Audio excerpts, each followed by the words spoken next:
मी जात, धर्म, वर्ग किंवा लिंगभेद या अर्थाने व्हिक्टीम कार्ड कधीही खेळत नाही.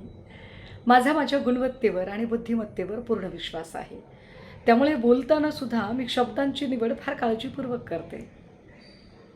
सोलापूर दौऱ्याच्या दरम्यान जी पत्रकार परिषद जयकुमार गोरेंच्या संदर्भात घेतली गेली, त्यावर मी गोरेंवर दाखल असणाऱ्या एकूण गुन्ह्यांची जंत्री वाचली आणि ती अत्यंत संसदीय शब्दात वाचली.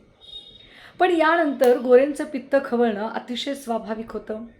त्यात गोरेंना चुकीचं फिडिंग करणारे लोक त्यांच्या आजूबाजूला सगळे एजंट वजा दलाल सगळे जमलेले.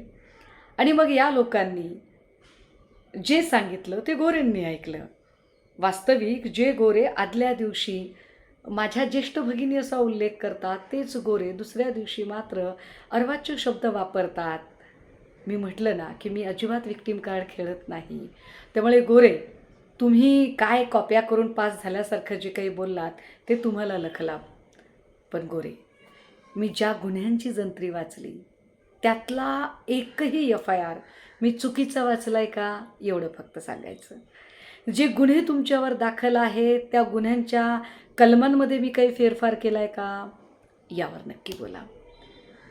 महात्मा फुले जनआरोग्य योजनेच्या संदर्भात जी मांडणी मी केली आणि त्यानंतर ज्या PIने आपलं नाव चार्जशीटमध्ये घेतलं नाही, तो PI अजूनही त्याच पोलीस स्टेशनला कसा काय आहे आणि तो तुम्हाला गुरु का म्हणतो, याची उत्तरं तुमच्याकडे असतील.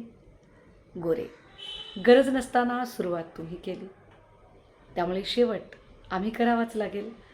आणि होय,